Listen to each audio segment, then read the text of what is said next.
Seorang ibu tunggal kerugian RM103,000 selepas diperdaya lelaki menyamar sebagai bomoh dan menawarkan perkhidmatan perubatan tradisional menerusi Telegram.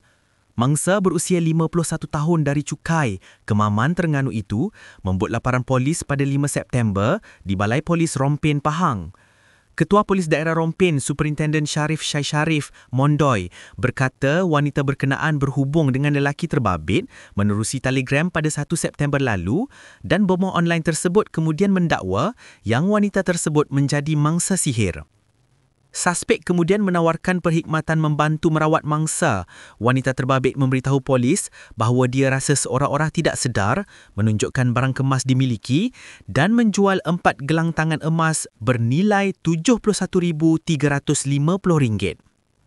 Mangsa yang bekerja sebagai tukang jahit itu kemudiannya pergi ke Bukit Serok, Kota Bahagia, Rompin, Pahang, kira-kira jam 4.30 petang Rabu, 3 September dan meletakkan wang RM71,000 serta seutas rantai emas di tepi longkang seperti diarahkan suspek, katanya menerusi kenyataan media hari ini.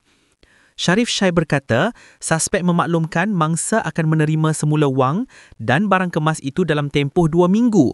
Menurutnya, ibu 3 anak itu juga melaporkan bomoh tersebut turut mengarahkannya membuat video melakukan aktiviti sukan lasak dengan seorang lelaki dan menghantar rakaman itu kepada suspek. Wanita itu enggan melakukannya. Bagaimanapun, setelah tawar-menawar, wanita itu kemudiannya bersetuju untuk membuat rakaman video menggosok apam sendiri dan menghantar rakamannya kepada suspek.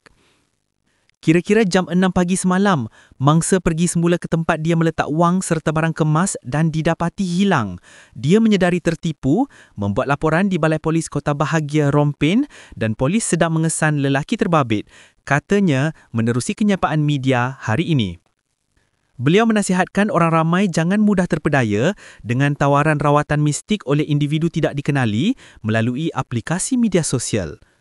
Kes disiasat mengikut Seksyen 420 Kanun Keseksaan kerana menipu.